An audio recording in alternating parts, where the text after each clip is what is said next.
дуруд бинандаҳои азиз арҷманд, гоҳ-гоҳ мо барномаи футболи тоҷикро ба хотири баррасӣ кардани баъзе аз мавзӯъҳои мубрам аз студияи марказии телевизиони варзиш таҳия мекунем ва иншон барои таҳлили як мавзӯи хеле нозук барои футболи тоҷик мо дар студия барномаи футболи тоҷикро таҳия мекунем ва барои як суҳбат абдулло соқиев, директори лигаи футболи бонувони тоҷикистон ва юсуф рабиев, мураббии мунтахаби тоҷикистонро даъват кардем. хуш омадед. чанде пеш дар шаҳри ҳисор марҳилаи якуми интихобии боҷиҳои олимпии париж 2024 баргузор гаштанд ва дар он ҷо мунтахаби тоҷикистон низ бо мунтахабҳои гонконг, филиппин ва покистон дар гурӯҳи Е ширкат карданд. мутаассифона мо ба чизе муваффақ нашудем, аммо ин нуктаро бояд бигӯем ки риёсати конфедератсияи футболи осиё барои дар сатҳи олӣ баргузор кардани ин чорабинӣ ба федератсияи футболи тоҷикистон изҳори миннатдории худро баён доштанд. албатта мо тавонистем ки дар сатҳи баланду боло ин чорабинии варзиширо баргузор кунем, аммо мутаассифона ба чизе муваффақ нашудем. суоли матраҳ ин аст ки иллати аслию усулии ноком шудани мунтахаби бонувони мо дар чӣ ҳаст? ташаккури зиёд пеш аз ҳама изҳори сипос барои даъвататон. дастаи мунтахаби бонувони кишвар, чунон ки шумо қайд кардед, дар марҳилаи интихобии бозиҳои олимпӣ ки роҳхат ба фаронса яъне Париж роҳхат меёфт, мутаассифона мо сазовори ягон ҷо нагардидем, яъне роҳхат нагирифтем ва нокомии даста ба фикри ман даста хеле ҳам хуб баромад кард назар ба солҳои қаблӣ, чунки дар даста дида мешуд ҳамон тактикаву мақсад бозикунии даста умуман дигаргун шудааст. аммо мутаассифона натавонистем ягон бозиро яъне бо ғалаба анҷом диҳем. хотиррасон мекунем ки мо дар бозии якум 3-0 бозиро бохтем, дар бозии дуюм 8-0 ва дар бозии охирум бо покистон хеле бозии хуб кардан. бонувони мо бартарӣ ҳам доштанд, аммо мутаассифона ҳамин гунае шуд ки мо 1-0 бохтем.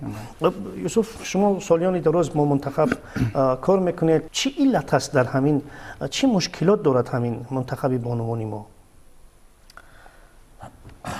дар аввал мушкилоти дар дастаи мунтахаби бонувон якум он аст ки духтаро бонувон дар клубошон машқу тамрин кам мекунанд. кам клуб ё даста гӯем якун клуб гуфтаам мо наметонем барои ин ки клуб надоранд. даста 10 дастаи гӯем ки лигаи олӣ бонувон дорем. дар тамринош кам тамрин мекунанд. ин вобаста чӣ гӯем федератсияи футбол ё лигаи бонувон чӣ андешаҳошона, чӣ ёрдам ваёшона кӯшиш мекунанд расонанд ва дар ин ҷо ҳаст ки фақат ино вобаста нест. ҳамон дастаҳо волидайно иҷозат диҳанд бисёртар ба тамрину машқу духтаро машқ кунанд ки камтар сатҳи бозишон баландтар мешуд. илова ба суханҳои ака Юсуф, масъалаи албатта чуне ки қайд карданд, духтароне ки ба дастаи мунтахаб даъват мешаванд, аксарияти онҳо дар ҳамон клубҳои худшон яъне машқу тамрин надоранд.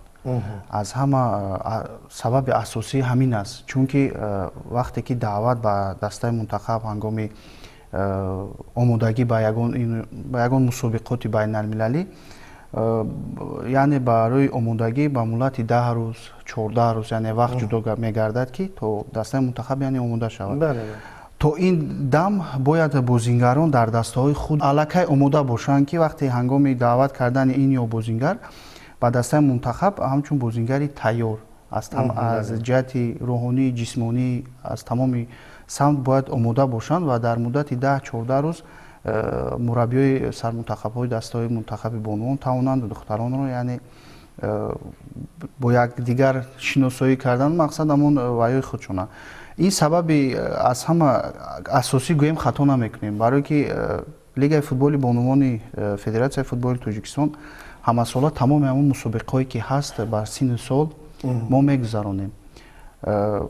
мутаассифона дастаҳои мо клуби футбол нестанд, яъне клуби профессионалӣ нестанд, ҳамашон мактабҳои варзишӣ ҳастанд.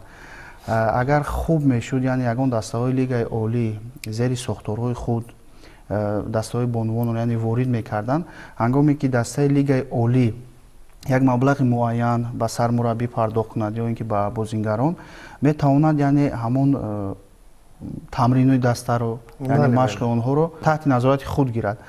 баъдан аз он мо метавонем гӯем ки мақсад бозингарои мо, мақсад дастаҳои лигаи олӣ яъне бонувон дар як сатҳи муайян мешаванду ва метавонанд омада аз дастаи мунтахаб яъне хуб баромад кунанд. Чунки вақте ки барои тамринҳо вақт ҷудо мегардад барои дастаи мунтахаб, баъзан ростӣ сармураббиёни дар як ҳолате мешаванд ки духтаронро чӣ хел омода кунанд, ҷисмонӣ, рӯҳонӣ, яъне аз кадом чиз мақсад вай кардан дорад, барое ки 90% онҳо яъне машқу тамрин дар дастаҳои худ надоранд. бибинед ки абдулло шумо бисёр як масъалаи хубро бардоштед дар ҳамин ҷо, масалан доштани дастаҳои бонувон дар дастаҳои лигаи олӣ. бибинед ки инҳо аз лиҳози талаботҳои ҳам фифа ҳам конфедератсияи футболи осиё бояд ҳамин гуна бошад. дуруст аст ки як дастаи лигаи олӣ вақте ки дар лигаи чемпионҳо бозӣ мекунад ва масалан дар дигар мусобиқоти фароқоравӣ фароҷаҳонӣ бозӣ мекунад, албатта бояд масалан дастаи ҷавонон дошта бошад, дуруст аст, футзал дошта бошад. ҳамин дастаи бонувон ба тариқи ҳатмӣ аст доштани ҳамин ё ин ки ҳамту сол ба сол талаботҳои конфедератсияи футболи осиё низ зиёд гашта истодааст ва ҳама сола онҳо як талаботи худро яъне ворид мекунанд. мақсад солҳои қаблӣ доштани дастаи ҷавонон гӯем агар футзал ё занона ҳатмӣ набошад, имсол мақсад ҳатмӣ шуда ин чизо. мо имсол бо дастгирии роҳбарияти Федератсияи футболи Тоҷикистон ва ҳамчунин бо дастгирии директори лигаи миллии Сайвалӣ Шоқурбонов дар ҳамкорӣ дар якҷоягӣ ҳамкорӣ карда истодаем ки то ин ки тавонем ҳадди аққал ҳамин сол 4-5 дастаи бонувони яъне духтаронро зери сохторҳои лигаи олӣ ворид кунем. маблағи на он қадар калон сарф мешавад аз ҷиҳати маблағ маош гӯем музди маош ба сармураббӣ ё ин ки барои футболбоз духтарон, дигар хароҷотҳое ки аст ҳамашон аз тарафи Федератсияи футболи Тоҷикистон пардохт мешаванд. сару либоси варзишӣ, пойафзол, тӯб барои машқу тамринҳо, инчунин роҳгирои дастаҳо дар бозиҳои сафарӣ ва дигар хароҷотҳое ки ҳаст ҳамашон аз ҷониби Федератсияи футбол аст. фақат дастаи лигаи олӣ бошад ё ин ки дастаи лигаи якум бошад, фақат аз онҳо музди маош барои сармураббию бозингарон ва майдон барои машқу тамрини онҳо. ба ҳар сурат дар Тоҷикистон чанд сол аст ки чемпионати Тоҷикистон оид ба футбол миёни бонувон баргузор мешавад. аммо علت چی هست که همین بانوان ما دختران ما تا زمان لازمه تا اونه که مشق‌های دست جمعی برای برگزار کردن بازی‌های منتخب برگزار می شود تا اون دم آماده نیستند. مسلم است که آنها مکتب‌های ورزشی هستند، چگونه که یوسف در اینجا گفتن آنها کلوب‌های کامل نیستند، دسته‌هایی هستند که از مکتب‌های ورزشی گرفته شده است، اما به هر صورت آنها در چمپیونات شرکت میکنند. درست؟ بله بله. خب چی باید کرد پس؟ چه گفته گذاشتیم تمرین ها ای والدین اگر والدین نموند پدر و مادر نموند تمرین رفتن کارهای خانه کتی مشغول کند اون روزای بازی جواب دهد این پیشروی نمیشد. یک رفته بازی گفتی برای گالیچکا نمیشد. اینجا منتظم باید اونها مشق کنن، درست است؟ بله. اونها باید خود را فوتبال باز احساس کنن. البته وقتی که همچون باید ما نسبت دخترانی که به دسته‌های منتخب جلب میشوند همچون بازیگری پروفسیونالی باید ما مناسبت کنیم. بله بله. چون که دخترانی که حاضر دعوت میشوند به دسته منتخب چخیلی که قید کردن والدین ها زید میبرویند برای اینکه برای مشق و تمرین رفتن با سرمربی ما همه وقت در گویم همکاری هستیم، یعنی میفهمیم سبب ها رو و بسیار چیزها رو از آنها پرسان میشیم. فقط همون روز بازی که طبق کلندری جدول یعنی تقویم لیگ فوتبال بانوان هست، روز بازی جمع شده بازی خود رو برگزار میکنن، بعد از آن مدت یک هفته گویم تا بازی آینده مقصد دختران هم مشق دارن و نه یگان جمع نمیشوند خلاص دسته ها. این از همه مشکلات کلان اساسی در این سمت باید کاربری کرد، چون که تو با والدین ها با دسته ها با ما توانیم حداقل در جمهوری در سالهای نزدیک همچون کلوب پروفسیونالی بانوان حداقل سالهای اول 3-4 دسته باید داشته باشیم با یک سرپرست با یک سرمربی های یعنی با تجربه که توانیم مقصد در بازی های بین المللی که دسته منتخب شرکت می‌ورزند با سر بلند یعنی شرکت ورزیم. با یک چیز دیگر رو باید قید کرد که دخترانی که به دسته های منتخب جوانان جلب میشوند به دسته منتخب بانوان یعنی سن و سالشون همشون خرد هستند. نظر به دیگر دسته هایی که در همین مرحله انتخاباتی شرکت ورزیدن با مانند فیلیپین، گانکونگ، با مانند پاکستان در میان همین سه دسته دختران ما از همه خرد گیم خطا نمیکنیم. برای که ما داریم در دسته منتخب 16 ساله، 17 ساله هست، 18 ساله هست، با شمار هست دخترانی مقصد 20-22 ساله. بعضا دسته هایی که بودن به دسته فیلیپین اگر خطا نکنم 18 نفر اونها از استرالیا هستند، یعنی ناتورالیزованí لیگانر شهروندی مقصد 18 نفر همه اونها یعنی کلان سال هستند از 25 بالا تا 31-32 ساله. اما بر طبق طلبات کنفدراسیون فوتبال آسیا یا فیفا سن و سال در اینجا گپ سر منتخب المپی می رود. در سن و سال المپی بین بانوان محدود نیست. بین بانوان محدودیت نیست. بین جوانان محدودیت دارد. بله. بین بانوان محدودیت نیست. اما در این مسابقه هم باشد بعضا در دسته ها دسته منتخب اساسی خود رو آوردگی نیستن، برای که دسته منتخب فیلیپین بعد از 2-3 ماه در جام جهان شرکت می‌ورزد. برای همشون مقصد سن سالانی فرق میکنه. من اندیشه انفرادی خود را بگویم عبدالله یوسف، با اندیشه صرف انفرادی من برای جلب بانوان به فوتبال و البته دلگرم کردن والدین با اونی که دختران خود را اجازه بدهند در چنین مشق ها شرکت کنند، در این دسته ها بازی کنند، فکر میکنم آنها را هوسمند گردانیدن در کار است. هوسمند مالی هوسمند گردانیدن در کار است. چرا در فوتبال پسرانه، در فوتبال مردانه فوتبال باز پول بگیرد، معاش بگیرد، در فوتبال دخترانه نه؟ چرا؟ شاید علت اصلی و اصولی این است یوسف. بله، یکم گویم که پروبلم همین است، فینانسیروانی. اگر مبلغ گذاری اگر همون بازیگر همون دختر کمتر معاش گیرد و خودش همون پدر و مادرم که کار میکند مبلغ میبرد به خونه، جواب میدهد که رو مشق تمرین کن. حاضر فدراسیون فوتبال کتی لیگای بانوان جلب کردستن فستیوال کتی خیلی خوب دخترچه‌های مایدایا ای حاضر جلب کردستن که آینده 200-300 کس فستیوال دا باشه، ممکن 20 کس آینده 3-4 سال پس بازی میکنن، میستن همین راه هم میقپن. ما نمیگوییم که اکنون 300 کس فوتبال باز میشد، اقلا همین 20 کس میستد. هدف هم اون است که از میان همون 300 نفر اقلا 30 نفر رو دریافت کنیم. بله.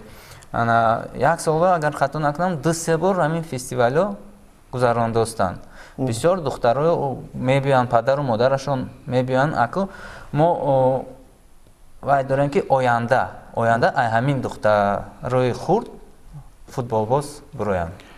мо имсол як лоиҳаи футбол дар мактаб агар ба ёд бошад, дар барномаи қаблӣ гуфта будем, мо тавонистем шурӯъ аз моҳи феврал то моҳи апрел дар 5 мактабҳои шаҳри Душанбе, ноҳияи шаҳри Нав ва шаҳри Бухтар ҳамин мусобиқаи футбол дар мактабро байни хонандагони муассисаҳои таҳсилоти худи ҳамон мактабҳо баргузор намоем.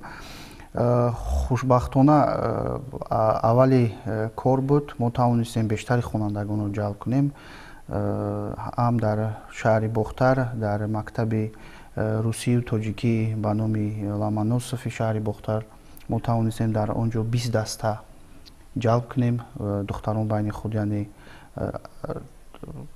футбол бозӣ кардан. Дар шаҳри Душанбе бошад, дар литсеи рақами 3 шаҳри Душанбе барои хонандагони болаёқат мо шурӯъ аз аввал фестивал баргузор кардем, баъд аз он миёни 16 даста духтарони синфҳои 3, 4, 5, 6 дар аролагӣ. Мақсад аз баргузории чунин яъне лоиҳа мо тавонем дар ҳамин мактабҳои миёна духтаронро ба футбол ҷалб кунем, яъне аз хурдсолӣ яке онҳоро ба футбол ҷалб кунем. Масъалаи оиди ҳавасмандгардонии бозингарон шумо гуфта гузаштед.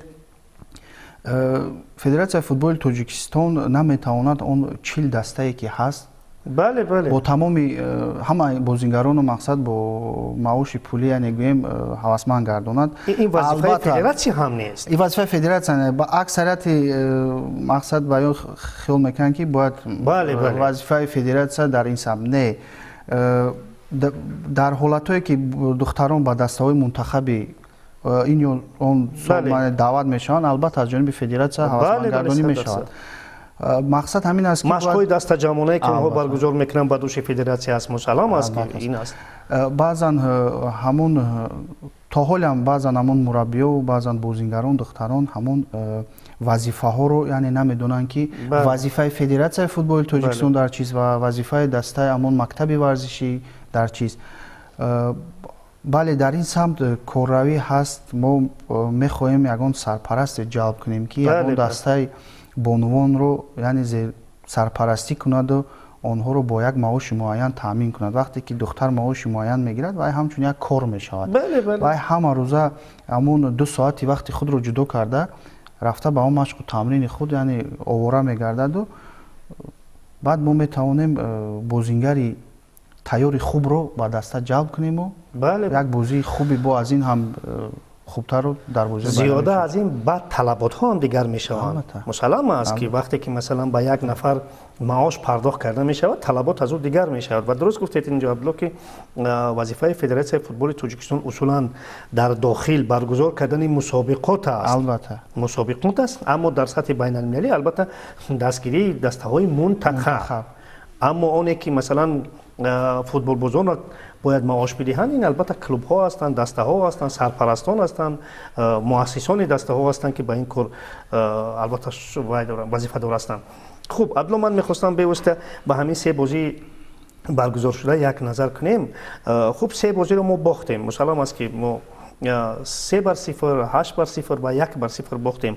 хуб, аз нигоҳи шумо Юсуф, Абдулло, ҳамчун мутахассис, дар кадом бозӣ мо андаке бартарӣ доштем ё ки фаразан амон бозӣ барои шумо як умедворкунанда буд барои масалан оянда ки агар мо чунин бозӣ кунем дар як мусобиқаи оянд мо метавонем ки ба чизе муваффақ шавем. ҳарчанд ки мо дар мусобиқоти гузаштае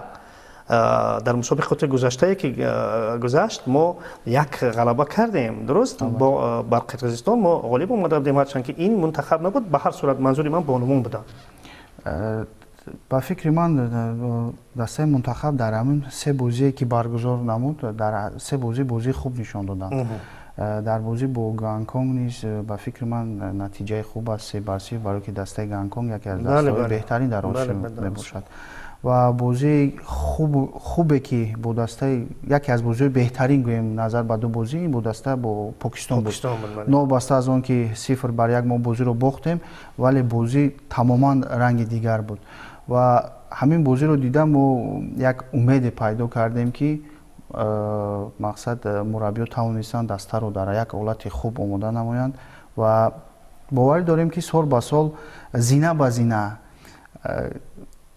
саршавии кор ба фикрам вақте ки оғози кор дар 1 ё 2 сол ба натиҷа ҳеҷ вақт ноил намегардӣ агар хоҳӣ ба ягон натиҷаҳои шоиста намоён ноил гаштан зина ба зина бояд кор кардан дар бохтҳоро тоқат кардан албатта то ба бурдориҳо бирасем поёни шаби сиёҳ сафед аст ба қавли баробар боварӣ дорем ки сол ба сол метавонем боварӣ комил дорем ки метавонем солҳои оянда дар осиё як баромади хуб яъне ба анҷом диҳем.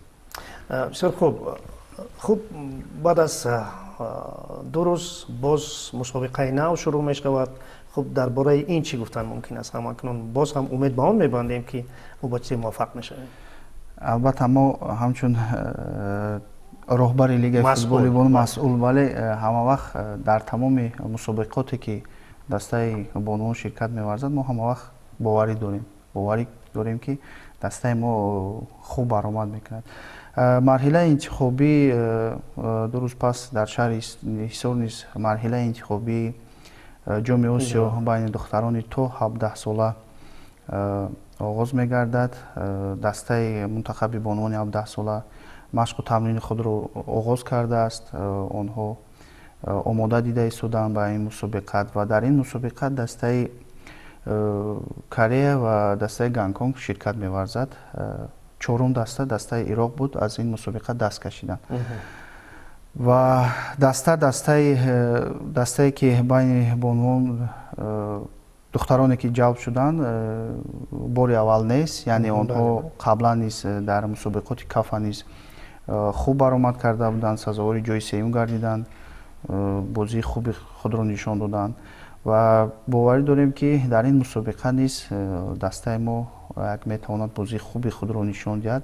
новобаста аз оне ки дастаҳои пурқувват яъне дар гурӯҳи мо ҳаст, боварӣ дорем ки бозии хуб нишон медиҳанд. бисёр хуб.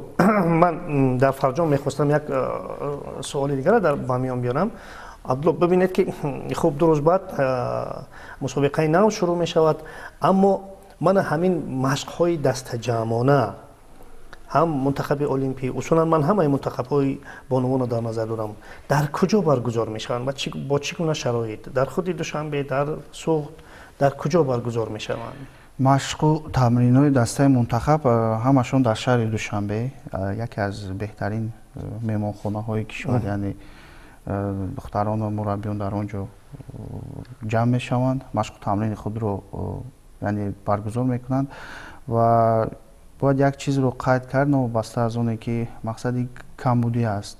мо бояд тавонем дар як сол барои омодагӣ дидан ба ягон мусобиқоти байналмилалӣ ҳадди ақал дар як маротиба, як бор ё 2 бор дар як моҳ, яъне як маротиба 2 маротиба бояд духтаронро ҷалб кунем ва бозиҳои рафиқонаи байналмилалӣ низ баргузор намоем. бале мутаассифона аз оне ки мо дар ҳамон радавандии фифа гӯем дастаи мунтахаби бонувон яъне дар зинаи вай паст қарор дорад, баъзан дастаҳо хоҳиши бо мо бозии рафиқона карданро яъне надоранд. ҳастанд баъзан дастаҳо хоҳиш мекунанд барои баргузории бозиҳои рафиқона, аммо мутаассифона наметавонем рафта бо онҳо бозӣ кунем. аз ҳамин хилос аз ҳамин ҷиҳат мо имсол баъд аз ҳамин бозиҳое ки баргузор гашт, мо ба як хулосае омадем ки ҳадди ақал мо бояд дар як сол 5-6 маротиба машқу тамринҳои дастаҳои мунтахаби бонувонро новобаста аз сину сол бояд баргузор кунем ва зиёда аз 4-5 бозии рафиқона низ баргузор кардан дар кор, чунки таҷрибаи духтарон низ зиёд мешавад ва кӯшиш ба харҷ бояд диҳем ки мо тавонем машқу тамринҳои дастаи мунтахаби бонувонро на танҳо дар Тоҷикистон, балки берун аз Тоҷикистон низ бояд баргузор кунем, ба монанди дар Турсия ва дар Амороти Муттаҳидаи Араб ва дар дигар кишварон низ ҷумҳурии ӯзбекистон ҳамсояи кишвар тавонем дастаи мунтахаб рафта дар он ҷо машқу тамринои худро яъне идома диҳад баъд бозиҳои рафиқона баргузор кунад. инҷо бахшиш як абдулло чихӣ гуфт бозиҳои байналмилалӣ. мо пеш ай бозиҳои бонувони то 23 сола медонед ки то 20 сола ба Таиланд сафар доштем. 3 бозӣ дар он ҷо кардем. баъди он мусобиқа мо 5-6 бозингар даъват кардем ки ҳамин бозингарои ранги Мирзоева Карина, Ялиева Мадина ки дар Таиланд бозӣ карданд, дар ин бозиҳое ки дар шаҳри Ҳисор гузашт ва ё сатҳи бозишон дига шуд. бале сатҳи бозишон дига шуд ки 3 бозӣ новобаста ки дар он ҷоям мо бохтем бозиҳоя, инҷа омада маълум буд ки бозишон дига таҳкурсии чашмшон дида чихе бозӣ кардан, ҳамин ҷо бозишон хеле хуб бозӣ кардан. Барои ҳамин чихе Абдулло гуфт агар дар як сол ақаллан 3-4 бозии рафиқонаи байналмилалӣ гузаронем, мо бисёртар нақстар омода мешавем ба ҳамхели мусобиқаҳои байналмилалӣ. бисёр хуб. фикр мекунам ки он чизе ки шумо албатта нақшабандӣ кардед барои рушди футболи бонувон аст ва он амалӣ хоҳад шуд ва мо албатта дар оянда як футболи хуби бонувон, як мунтахаби хубро хоҳем дид ва хотиррасон мекунем ки баъд аз 2 рӯз дар шаҳри Ҳисор марҳилаи интихоботии ҷоми Осиё миёни бонувони то 17 сола баргузор мешавад ва он ҷо албатта мунтахаби Тоҷикистон ширкат мекунад ва мо албатта ба мунтахаби Тоҷикистон бароро комёбӣ мехоҳем. ба Абдулло Соқиф ва Юсуф Рабиев барои як суҳбати хубашон низ изҳори сипос мекунем. албатта ғалабаҳои мо умедвор ҳастем ки дар пешанд. дӯстон азиз, дар ҳамин ҷо барномаи футболи тоҷик ба анҷом мерасад. хайр.